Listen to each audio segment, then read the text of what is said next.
is Victoria Fleming, and I help businesses build repeatable, scalable sales success. So if you don't know me, then one of the things you might not know about me is that there's a few words that I really, really hate. The first is the F word. That's right, free. Why talk about free when instead you could talk about non-chargeable or something that's at no cost to yourself? Doesn't that sound more compelling? I also hate the D word. That's right, discount. Why talk about discounts when instead you can talk about packages and building value? And of course, more recently, I also really hate the C word. That's right, COVID. And I'm going to be talking all about how you can continue to build your sales all the way through the current COVID lockdown and beyond. So these tips aren't just for today. They're things that you can apply to your business at any time. So stay tuned. Let's get right to it. There's a lot of people out there right now who are currently thinking that if you don't sell hand sanitizers, masks, loo roll or pasta, then basically you might as well give up and go home. I don't agree. I've worked with some amazing businesses over the last year, dealing with some really challenging times, who have continued to not only be successful, but continued to grow. So what can we learn from those businesses? Well, I think the first thing is we should really think about what's really changed. And actually thinking about what's changed on a regular basis is something we should really be doing anyway. Let's be honest, there's constantly changes to the business landscape, to the products and services that we're providing, and to the needs that our customers have. And really that ties very much into what we have been dealing with in 2020. Because I believe there's three key things that we need to take account of in order to continue to be successful. The first of those is our customer needs. This is all about the fact that things have changed, and therefore what our customers need or feel important has changed along with that. The second thing is attitude or mood. Guess what? People aren't all feeling super positive right now. So we need to match, mirror, and show our prospects and customers that we really do care and that we really do get it. And the third thing is all about route to market. If you normally sell face-to-face, then that's probably changed as you've moved online. Similarly, if you're ringing people, you may find that people aren't always there to pick up the phone because of furlough. So let's be really clear. These are the three things that we need to take account of. And these things can actually impact our sales success at any time. So let's break this down. The first thing I said was our customer needs have changed. What that really means is that the problem that your product or service is actually solving either no longer exists or exists in a different format. So we need to think about how we're going to flex and position ourselves to meet these needs. Let me give you a couple of examples. The first thing is we need to consider our product. Is our product still meeting one of those needs? Now, some great examples of businesses flexing their products can be seen in people like BrewDog. They realised that demand from their breweries was going to go down as soon as they went into lockdown. So they took a hard look at what they could actually do. And that was where BrewDog hand sanitizer was born. And in fact, not only did they fulfill a real need within their business, they really captured some of the public zeitgeist, some of the mood, some of the moment, that sort of, we're Britain and we can get through this. And people really got behind that. They've gone on to ride that wave by doing things like rebranding their tinned beer. Yes, that's right. There is a one called Barnard Castle now. It makes your eyes go funny. And as a result, they've not felt the impact that some of their competitors have. The key thing was they assessed how their product could fulfill a need, and if it couldn't, how they could flex their assets to create something that would answer that need directly. It may be that your product or service actually still fulfills a customer need. And actually, I think for a lot of people, what we're offering is still completely valid. The only thing is that where we need to put the emphasis or how we need to position it needs to change. Let me give you an example of this. One of the clients that I was working with at the beginning of lockdown was offering ongoing marketing services and marketing support. Understandably, as we went into lockdown, a lot of their clients were thinking, we don't need this anymore. So it would have been really easy to have pressed the pause button on that business and waited out lockdown. What that business actually did was come up with a COVID package. They recognised that businesses do still need to market. Just because they've laid off their marketing teams doesn't mean they don't still need a presence. It just means they don't need as much of that marketing support. So they produced a package to support businesses who'd laid off their marketing team and said, look, you know what? We understand you don't need some full-time people doing this right now, but we can step in. We can keep your presence alive. We can keep your accounts going and make sure that your prospects and customers are still seeing you. Just by repackaging their services, they were able to capture a whole new part of the market. And not just that, they were able to fulfill a new need that their prospects had. And even if you don't need to change your product and you don't need to flex your product or service, you might just want to change how you're presenting yourself. It's really interesting at the moment seeing the number of adverts, even just on the TV, where people are all of a sudden, it's about being safe, people are wearing masks, we're seeing people more in the home. And this is because some of the companies that are still advertising to us know that in order to really hit home with us, they need to speak to where we are today. So they've repositioned their messaging directly into our day-to-day lives. So think about your prospects' need. What they did need and what they need now may be two different things. Or it may be that they still need your product or service. They just need you to present it in a way that really answers the problem that they're having right now. So if you want to sell more right now, start by assessing your current prospects' needs and how you can answer them. So let's talk about attitude or mood, because let's be honest, I think we've all felt a little more or less positive at different points over the last year. So this is an opportunity to really think about how we're going to tap in and work with our customers and with our prospects. One of the key changes that I've made with a lot of the sales teams that I've been working with is stopping them talking about the C word. That's right, talking about COVID does not help us. And it doesn't help us because, to be honest with you, you know what? It's not a positive thing. It's not making anybody happy. And actually, it can be really super emotional.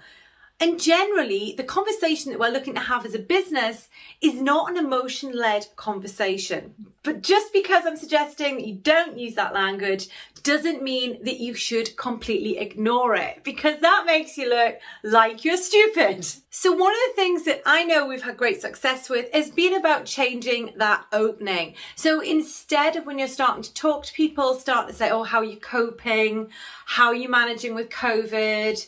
Oh, it's terrible, isn't it? And starting on those conversations. Instead, why not reposition? Acknowledge the situation, but take the emotion out of it. A great line we've been using is, how are you finding working from home? What's really nice is it acknowledges the change in the environment that we're all working in without bringing up all that emotion.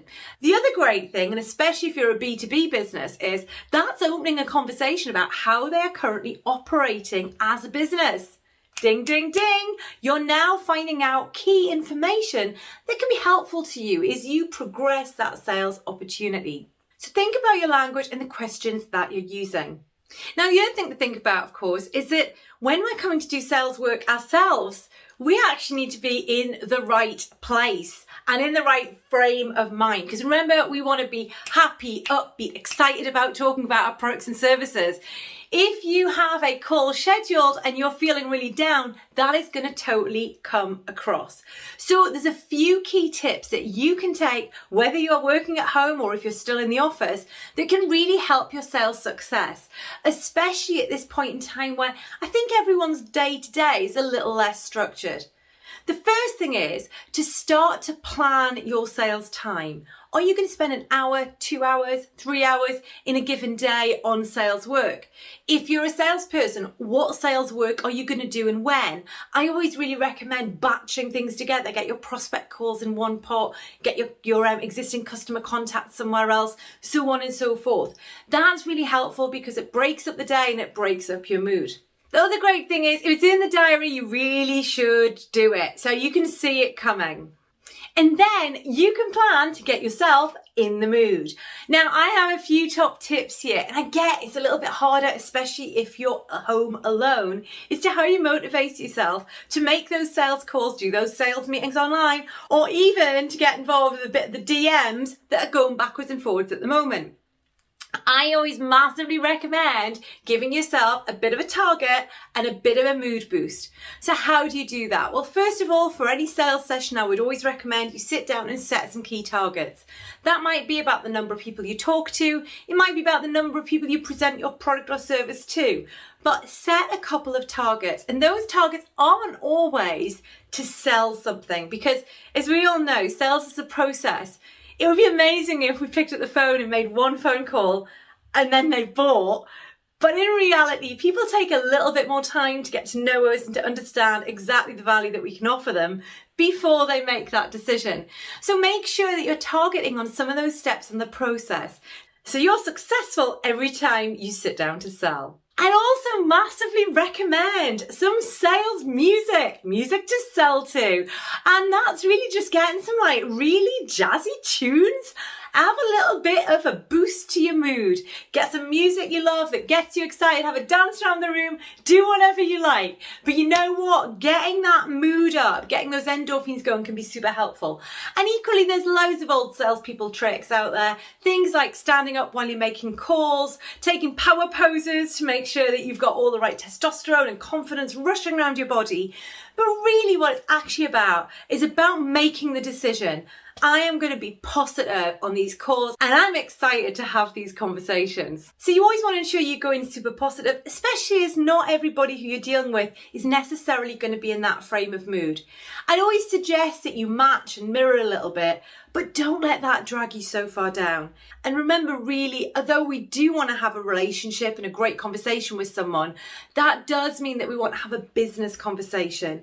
So just remember to keep that in mind when you're opening those conversations.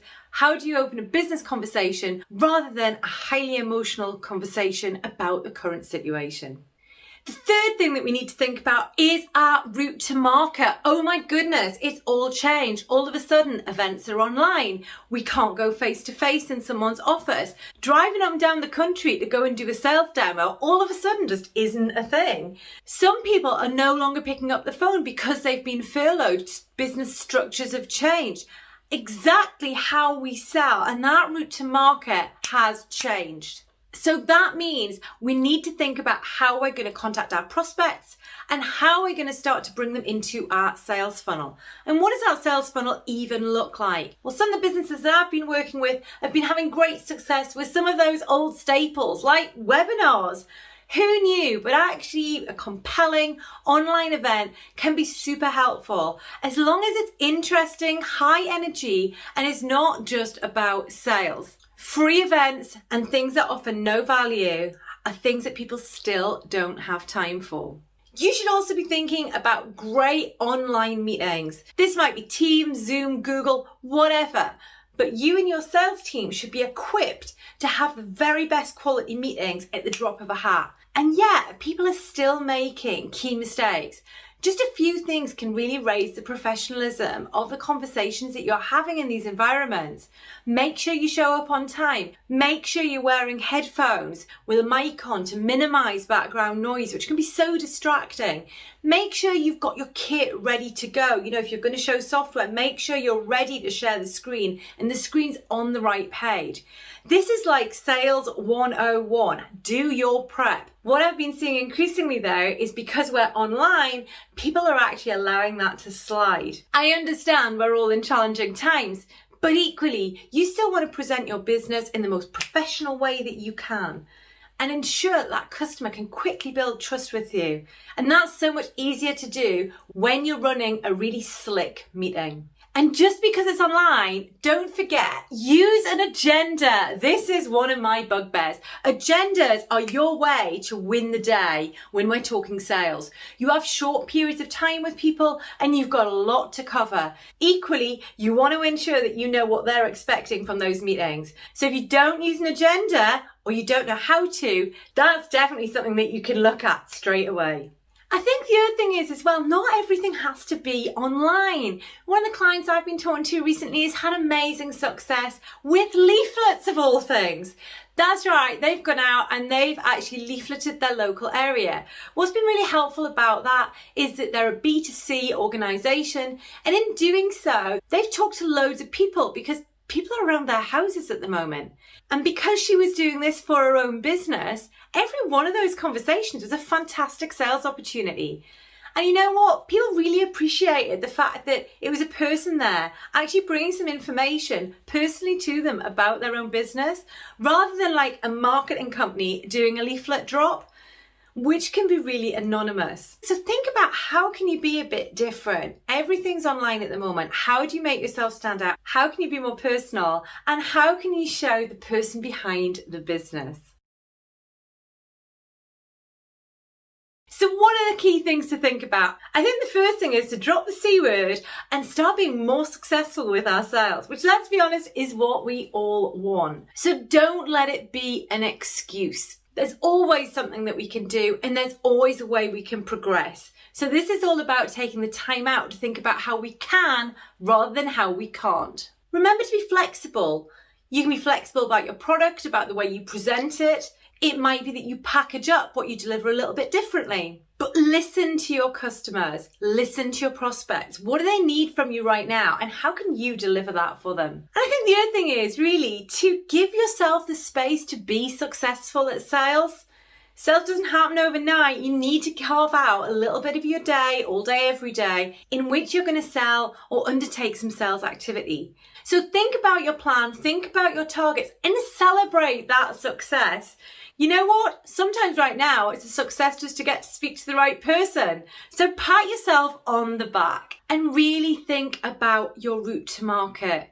You can't ignore the fact that things have changed. So does your route to market need to change? It's amazing the number of people now across on LinkedIn. It's one of the most active socials out there, purely because so many people have shifted their selling activity across to there. So how could you change your route to be more successful? It has been super amazing to talk to all of you today, and I am in comments. So if you've got any questions for me, or there's anything you'd like to ask about, then drop it in there and we'll be picking that up later today. And until then, just remember to be salestastic.